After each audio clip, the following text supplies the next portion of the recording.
The following program was provided by an independent producer solely responsible for its content. The opinions expressed do not necessarily represent the views of this station, its staff, board of directors, or underwriters.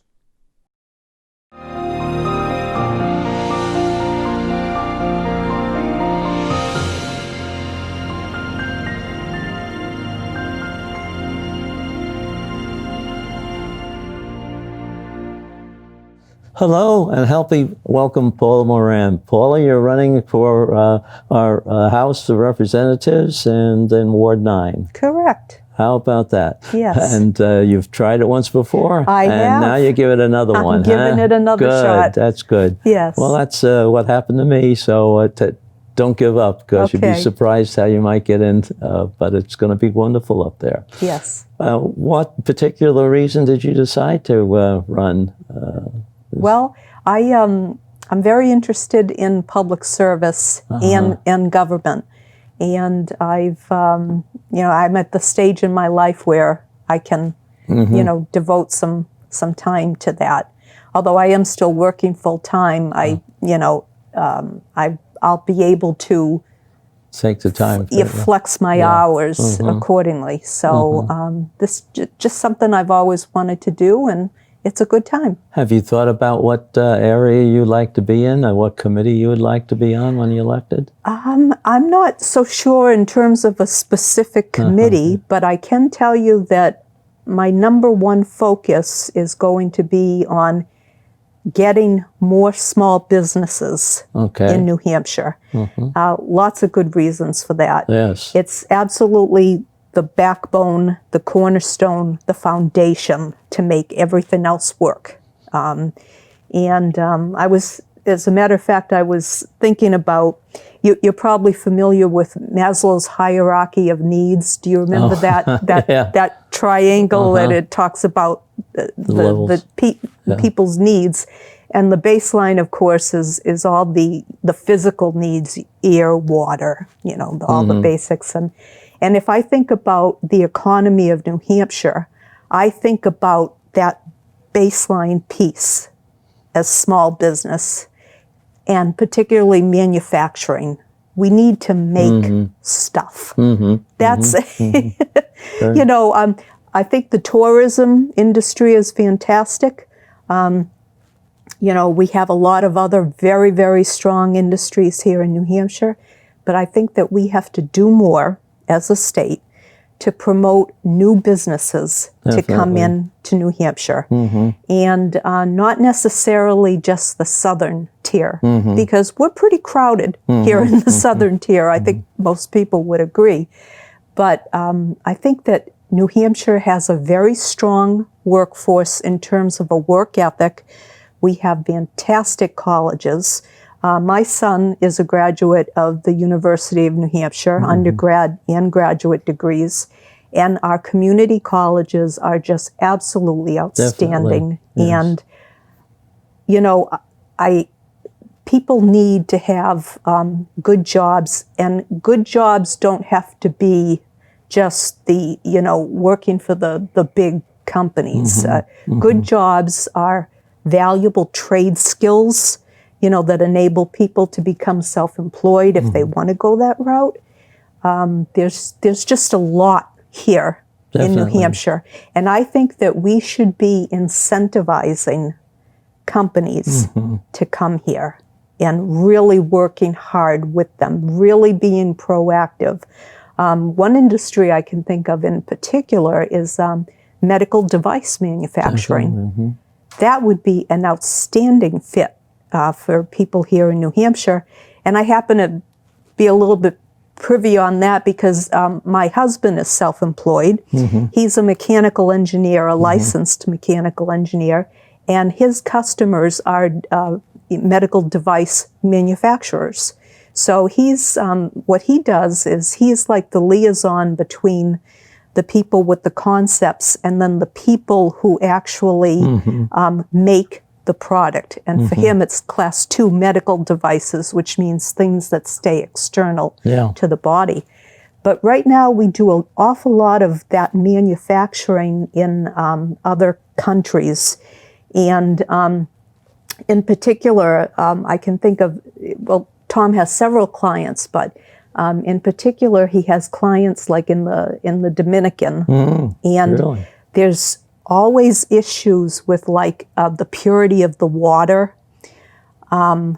Sometimes there are issues with the work ethic of the people and the interaction between the American standards of management versus, a more perhaps laid back kind of a culture. And there's opportunities to bring a lot of that back to New Hampshire.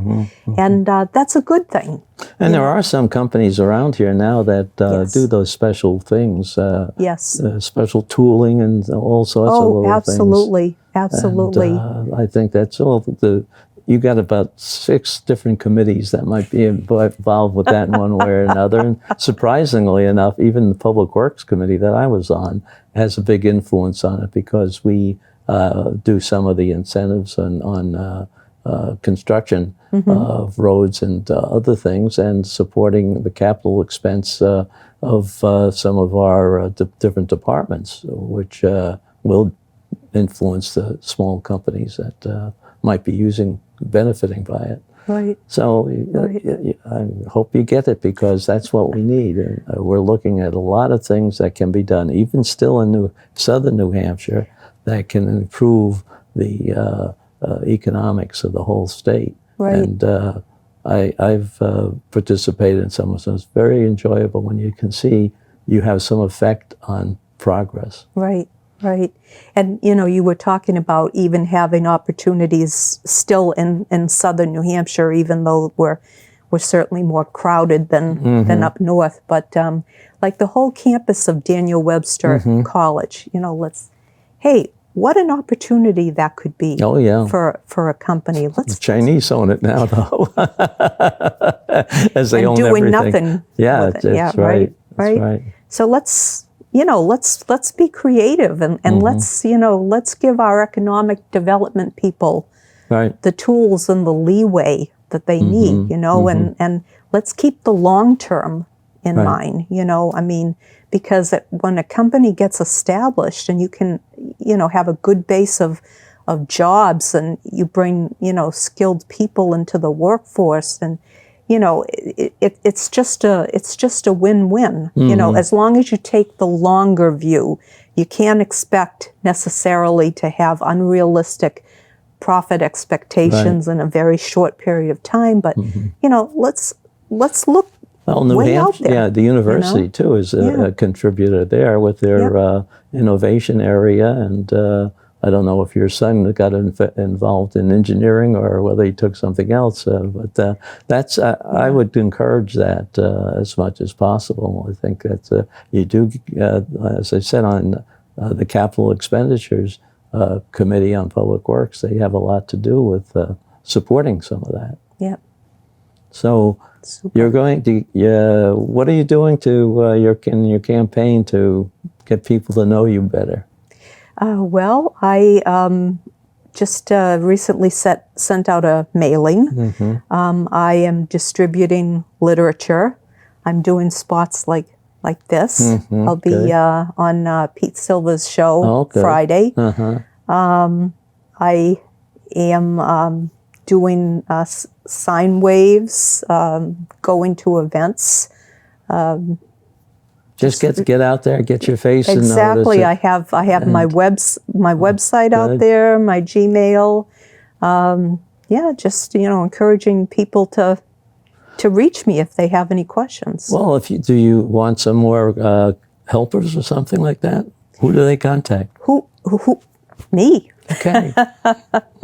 882-6053. Oh, great. Okay. I like the human touch. I like email is great. Yeah. All the electronic stuff is great. But I like hearing a voice. You hear so much inflection in a voice and enthusiasm, and it's. And you can start a conversation in less than an hour, right? You never know what people are going to talk to you about. And actually, this weekend, I'm going to be at the landfill Because you know what, Carl? You meet some of the nicest people at the landfill, right? Almost everybody goes to the landfill. It's Especially a on great thing. Saturday. They have a lot of things That's to right. get rid of. That's That's- the time you clean your basement out or something. Or other. Yeah, clean your basement, clean your yard. But that's what you want. You want to know what the people are interested in. Exactly. There's so many things happening today. Yeah. The virus has really changed the whole environment, you know. It sure has. And you don't get to talk to everybody. That's I right. know my kids telling me, hey, you can't travel around. Yeah. We want to keep you a few more years, yeah. But that's it's something that's missing, really. And I know you want to get there and talk to your people and find out what's bothering them. Right. Is there any one thing or two things that, other than the virus things, that are bothering the people you've been able to talk to? Well, I think that the biggest issue is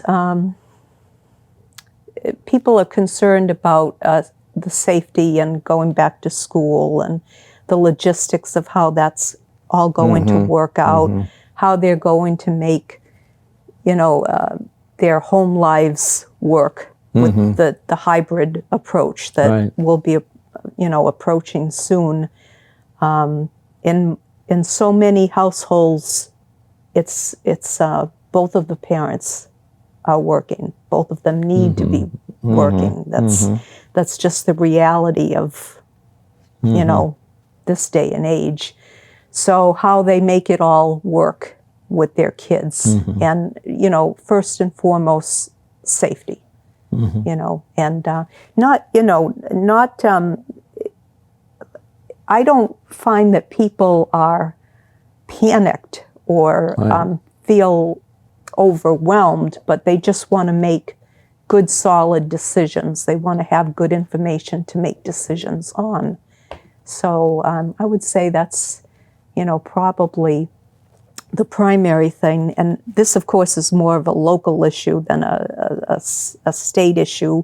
But, everyone's concerned about property taxes. And, but still, though, here in New Hampshire, our overall tax burden compared to our neighbors is, ours is a lot lower than theirs. Right. So, we do have high property taxes, but what really is important is the overall tax rate.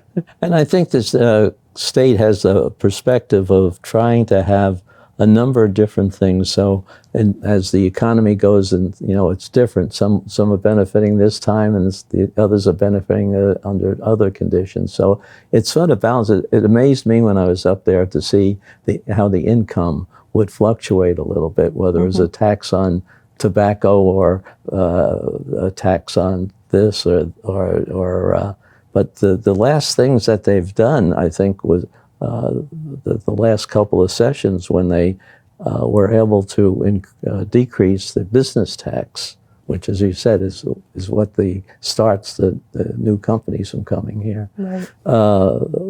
And winding up with more tax income than they had when the taxes were higher. I think that's a novel experience, I think, but I think if we see more of that, we will all benefit from it. Yes. And they don't need any more special taxes. I don't know how you feel about that, but that's what was tried in the last not the last session of the legislature, and wound up with how many vetoes again. So yes. I think our governor has really been good at balancing the political things to get increase activity for the income for the state. Yes. And we're not really suffering as much as we could have suffered with this virus. That's because right. we let certain companies work, that were needed, and they're working and they're giving out the taxes. Yep. Yeah. So, well, anyway. I agree. I think Governor Sununu has been doing a very outstanding job. we're not going to agree with all our Right. politicians on everything. It's just never going to happen. But I think that he's keeping us headed in the right direction, and I'm very confident that we will recover. Yeah, I'm this. sure we will too. It's amazing how fast the state can recover from things. Yes. Whether it's a natural fiasco or some medical thing or whatever. Right. So what do you think should be done the most to improve the economy? Other than trying to get more businesses in here, how do you think we can attract them? We need to give them fantastic tax breaks. Mm-hmm. And we need to sell them on the quality of life here in New Hampshire. We are an incredibly fortunate state in so many ways. I mean, we're, from Nashua, an hour you're at the beach, you're Right. at the ocean. An hour you're at the Up in the mountains. mountains, yeah. An hour and a half you're at the lakes. Right. I mean, we have incredible natural beauty here in New Hampshire. And we have, I think, people that are very resilient and like to think of themselves as independent, I can get it done Right.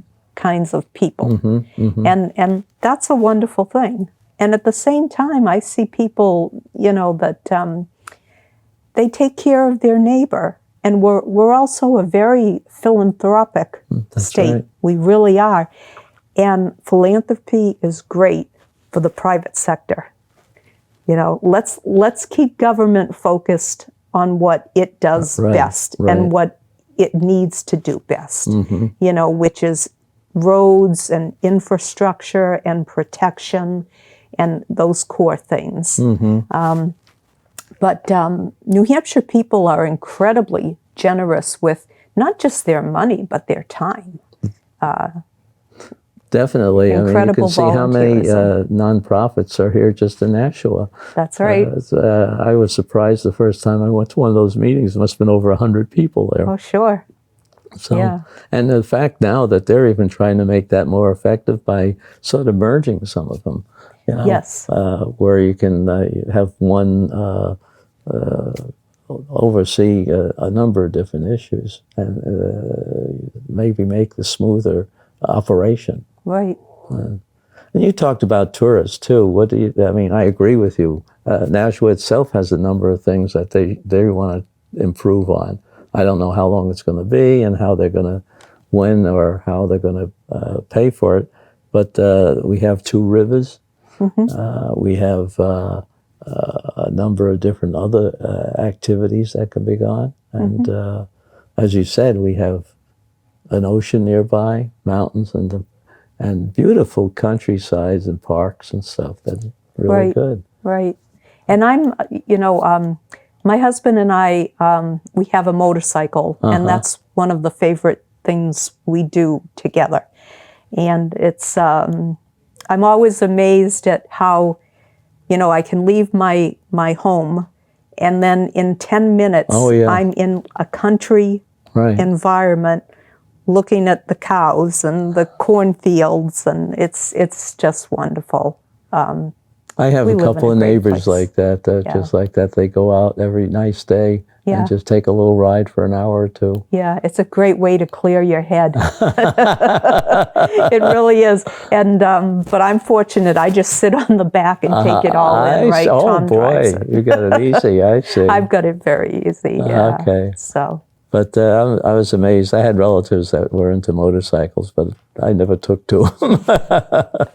well, actually, I've been on the back of my husband's motorcycle since we were 16. Oh, Yeah. So we've you been started together out a long time. Okay, good.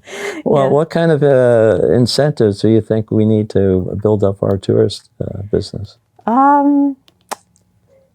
For tourism, I think we just need to basically, take good care of our campgrounds and keep fees as low as possible, advertise what we have better. I think that needs advertising, that we don't do enough of that. I That's mean, we right. have a lot of things people don't know about. Yes, that's right. That's right. We do. You know, we have so many of the covered bridges and those wonderful small towns with the historic buildings, and, you know, those buildings that, you know, how they built them with the few tools they had at the time is just, it's Yankee ingenuity, right? Right. Oh, It's just a wonderful thing. And so many different types of things, too. Yeah.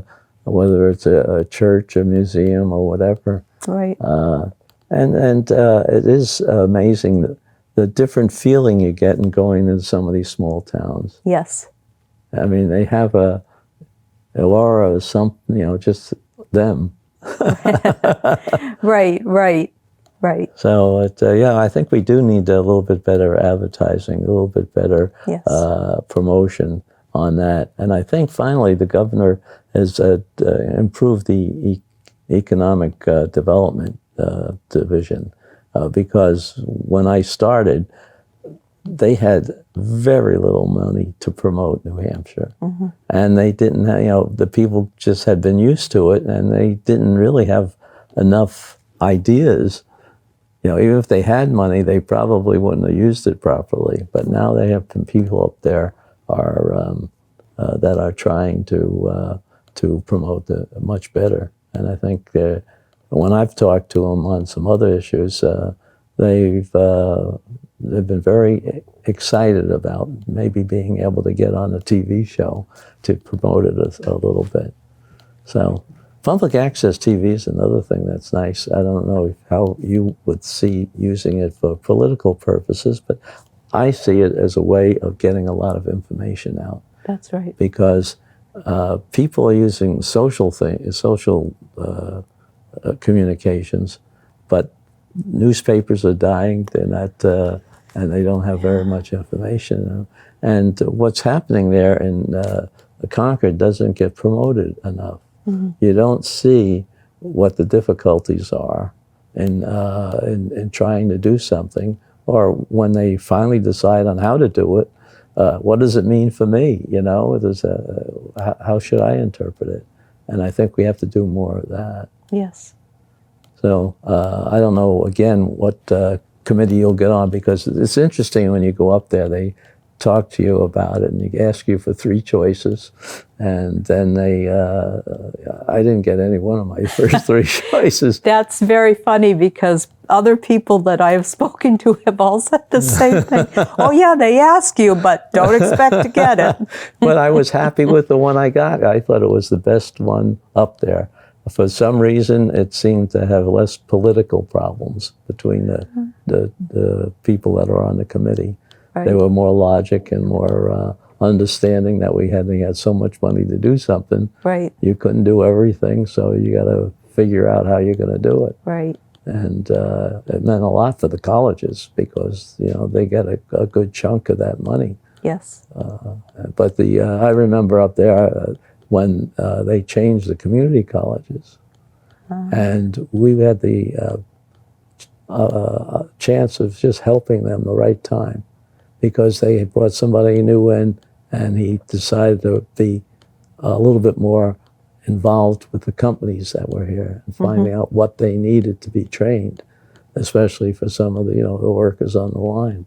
And he presented a beautiful problem, and he got more money than the colleges got that year, just because he saw the chance of building up New Hampshire. Yep.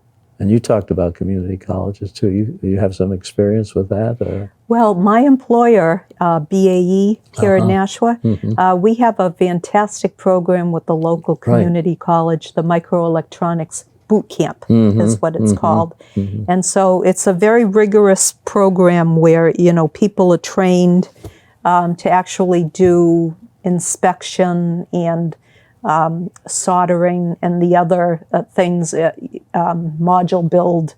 They learn how to use the tools. And it's what's nice about this program is upon successful completion of the program, the individual gets at least a job interview Right. at BAE and other places that are in need that skill set, and that skill set is greatly in demand, greatly in demand. And I work with a number of people who have graduated from that program, and it's a wonderful collaboration between industry and academia, and that's what we need. We need schools to reach out to businesses and in the other direction and say, here's the skills we need. What kind of program can we create together? And, give people a chance to get jobs that are good paying, long-term jobs that lead to growth opportunities for them. When you get into a place like BAE, if you show perseverance and good communication skills, strong work ethic, you can really advance. And, the company can pay for your education once you're in. It's a wonderful thing. It's just a great opportunity. And they make it very smooth to go up to get an advanced degree, too. I mean, they tied in with several colleges, so you can just smoothly go from your first year to second, third, and fourth. Yes, that's right. That's right. Yeah, I know they did a number of good things here in Nashua. The auto repair, the nursing program, they're all appropriate. Yes. And if we can do more of that, I think I've heard of good stories of some of the ones up north that are teaching very special welding skills and stuff like that. Yep. So Absolutely. if you get up there, then you can help them out on any one of the committees because they all interact somehow. That's right. And they all want So you're all ready to go. We're off. We're going to have the primary. You're in the primary, so you want to get elected so you can make it the rest of the 2 months. That's right. There's 4 of us, and there can only be 3 names on the ballot. Well, so good luck. And I thank you very much. Thank you. I know all 4 of us would do a great job. yeah. These are outstanding people. Well, it's a good thing we have. We have a number of outstanding people here, and the Republican Party has really turned out a good crew this time. That's right. Okay. That's right. And we've got to get Nashua some more Republican representation. We did it in 2010. We went from 3 to 22 representatives here in Nashua. So let's do it again. Yeah. And maybe our audience can help you and help all the other Republicans that are running this year. Right. Well, thank you very much All for your right. time. Thank you, Carl. The preceding program was provided by an independent producer solely responsible for its content. The opinions expressed do not necessarily represent the views of this station, its staff, board of directors, or underwriters.